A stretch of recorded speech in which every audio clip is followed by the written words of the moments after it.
এই sniper police অফিসারের ওপর নিশানা তাক করে, যে কিনা বম্ব ডিফিউজ করার চেষ্টা করছিল।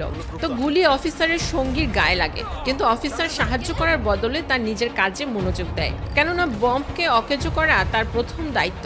তো স্নাইপার একের পর এক গুলি করতে থাকে, আর একটা গুলি অফিসারের পিঠে লাগে। তবে সৌভাগ্যবশত তার বম্ব প্রুফ স্যুট তাকে বাঁচিয়ে নেয়। যদিও সে কিছুটা যন্ত্রণা অনুভব করছিল, তবুও সে নিজের মনোযোগ না হারিয়ে বম্ব ডিফিউজের কাজ করতে থাকে। তো স্নাইপার বিরক্ত হয়ে অন্য পুলিশ অফিসারকে গুলি করতে থাকে। তার চিৎকারে সবার হৃদয় কেঁপে ওঠে, কিন্তু কেউ সাহায্য করতে পারছিল না, কেননা স্নাইপার কোথায় লুকিয়ে রয়েছে সেটা কারো জানা ছিল না।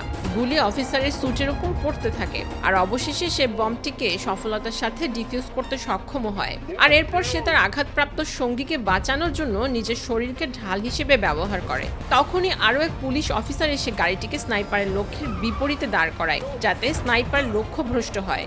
এর মাঝেই পুলিশরা স্নাইপারের অবস্থান সম্পর্কে জেনে যায়। তারা ছাদে গিয়ে স্নাইপারকে গুলি করে মেরে ফেলে, কিন্তু দুর্ভাগ্যবশত বম্ব ডিফিউজ করতে সাহায্য করা সাহসী পুলিশ অফিসার ততক্ষণে মারা যায়।